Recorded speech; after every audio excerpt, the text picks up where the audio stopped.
En 1989, au Bénin, la crise financière, économique, sociale et politique débutée en 1986 atteint son paroxysme, ébranlant le pouvoir du président Mathieu Kérékou. Sous la pression populaire, cette crise contraint le comité central du Parti de la Révolution populaire du Bénin PRPB, le Conseil permanent de l'Assemblée nationale révolutionnaire et le Conseil exécutif national à organiser en décembre 1989 une grande assise nationale. Celle-ci se tiendra au premier trimestre 1990 sous le nom de Conférence nationale des forces vives de la nation, réunie du 19 au 28 février 1990 à Cotonou, dans la salle de l'hôtel PLM à Lédio. 35 ans plus tard, cet événement historique restait gravé dans la mémoire collective. Comment les Béninois perçoivent-ils aujourd'hui l'héritage de cette conférence? Découvrez-le dans ce reportage exclusif de l'antenne septentrionale de BLTV. Vous me rappelez là des souvenirs, parce que j'ai encore à l'idée comment les choses s'étaient passées. Tous les Béninois voulaient être branchés, tout le monde voulait écouter ce qui se passait. Tout le monde avait sa radio collée aux oreilles. Les débats étaient retransmis en direct de l'hôtel à Lédio. Et oui, c'était un moment historique pour notre pays. L'héritage, il est grand, il est lourd, parce que cet héritage-là a vu notre pays repartir sur de bonnes bases, sur le plan économique, sur le plan politique. Le Bénin était en quelque sorte la fierté de toute l'Afrique. Et partout, dès que vous sortez du pays, tout le monde nous en parlait. Ah, vous les Béninois, on vous félicite. C'était des félicitations de partout.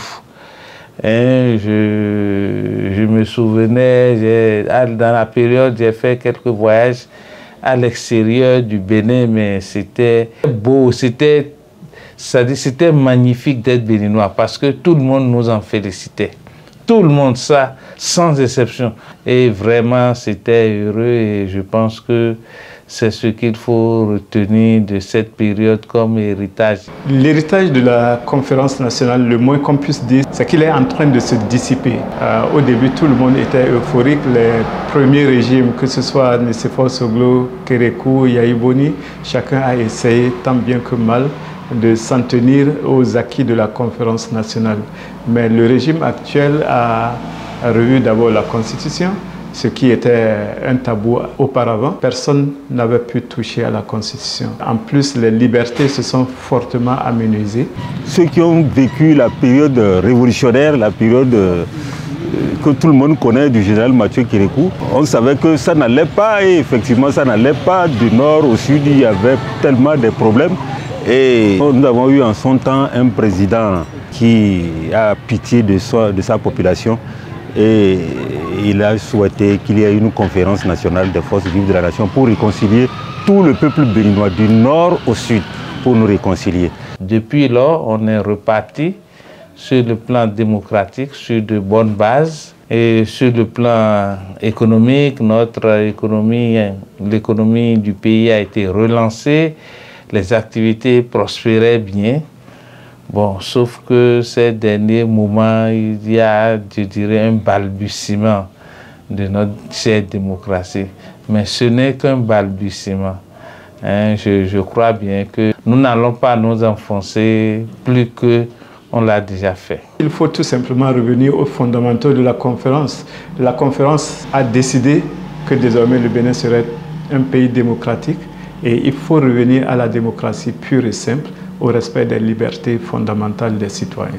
C'est vrai que nous parlons de démocratie, mais lorsqu'il faut comparer cette période révolutionnaire et après la conférence nationale des forces vives de la nation, tel que le pays, la démocratie a été faite, on a constaté qu'il y avait eu un net changement. La période d'entretemps, qui a eu une période où tout le monde avait peur, on ne parlait pas trop, on parle en cachette. Mais après la conférence nationale, nous avons constaté qu'un individu peut aller sur le podium ou peut aller sur un micro pour dire « Ah, le président a fait ceci, c'est bon, ah, le président a fait cela et que c'est pas bon ». On avait cette libre expression. Bon, maintenant, nous sommes en train de vivre une période, excusez-moi beaucoup les journalistes, ça ne va pas tellement. Parce qu'aujourd'hui, même en me tendant le micro, il y en a qui n'acceptent pas parler au micro pour les raisons de tout ce que nous connaissons. On a constaté que lorsque les gens disent ce qu'ils pensent, ils sont pourchassés, ils sont ceci, ils sont cela.